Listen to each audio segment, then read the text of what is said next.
आम्ही म्हणजे हे चालू केल्यापासून आम्हाला म्हणजे रोजगार मिळाला आणि आम्ही बाहेर कामाला जात नाही.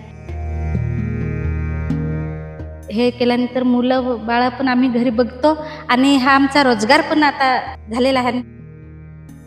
निसर्गाशी नातं जपत कमी साधनांमध्येही मोठं स्वप्न पाहण्याची ताकद असते आणि त्या स्वप्नांना प्रत्यक्षात उतरवण्याची जिद्द असते आपल्या आदिवासी महिलांमध्ये.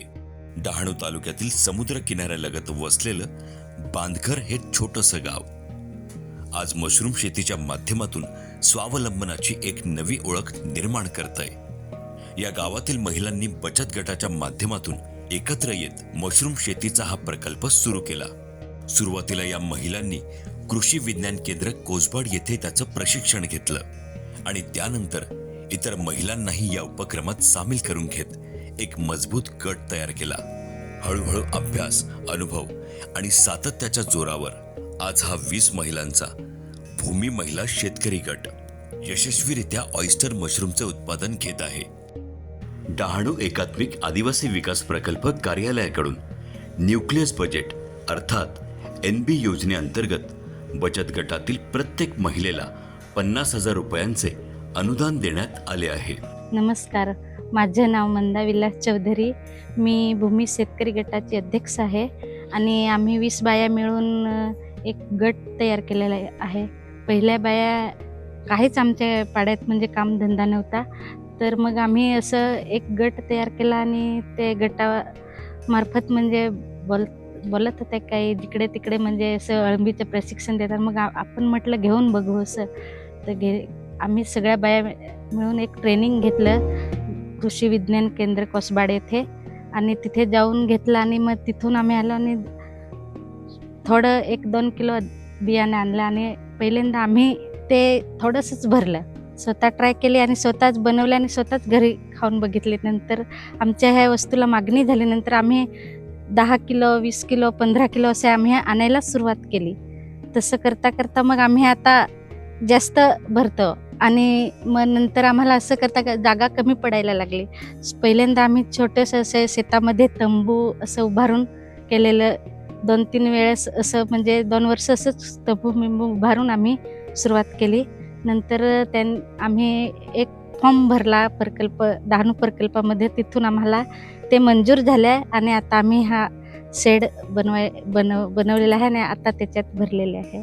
दिवसभरात आम्ही म्हणजे 15-20 दिवसांनी हे निघतं, अळी निघायला सुरुवात होते भरली तर.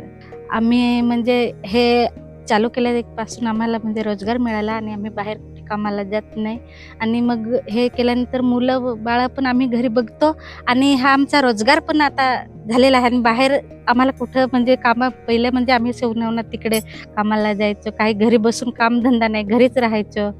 मग आता हे चालू केल्यामुळं हे पण काम होतं आणि आमचे मुलाबाळांना पण देखरेख होते. असं आम्ही ना ही मशरूम म्हणजे ट्रेनिंग घेतल्यापासून ही मशरूम ना आम्हाला माहिती नाही होतं का कशी मशरूम. ती बटन मशरूम दुकानातून खाली, पण अशी मशरूम नाही आम्ही खाली. तर आम्ही ट्रेनिंग घेतल्यावर ही मशरूम केली तर निघाली. तर अशी कशी ही मशरूम निघली असे आम्ही सांगतो. पण ही मशरूम निघली ना तर एवढी टेस्टी आहे ना, भरमसाठ टेस्टी आहे. तर मग आम्ही काढून आणि विकतो. आम्हाला रोजगार मिळाला आणि प्रकल्प अधिकारी साहेबांनी आम्हाला अर्ज मंजूर करून दिला. तर आम्ही शेड बांधला, आम्हाला आज रोजगार मिळाला. आम्ही काय आता बोचक्या बांधून कामाला जात नाही धंद्याला. आमचा धंदा आता कायमचा बायांचा निघून गेला. आम्हाला आता इकडेच रोजगार भेटतो. या महिलांना या प्रकल्पामुळे केवळ रोजगारच निर्माण झाला नाही, तर या महिलांना आत्मविश्वास, आर्थिक स्वातंत्र्य आणि स्वतःच्या पायावर उभं राहण्याची ताकद मिळाली. या यशामागे आदिवासी विकास विभागाचे मार्गदर्शन आणि सहकार्य महत्त्वपूर्ण ठरत आहे, ज्यामुळे अशा उपक्रमांना चालना मिळून अनेक कुटुंबांचा जीवनमान उंचावत आहे. आज बांधघरमधील या महिला केवळ शेतकरी नाही, तर त्या उद्योजक आहेत, प्रेरणादायी आहेत आणि बदलाची नवी दिशा दाखवणाऱ्या आहेत. आदिवासी विकास विभागाच्या सहकार्याने स्वप्नांना मिळते नवी उंची आणि हातांना मिळतो स्वावलंबनाचा आधार.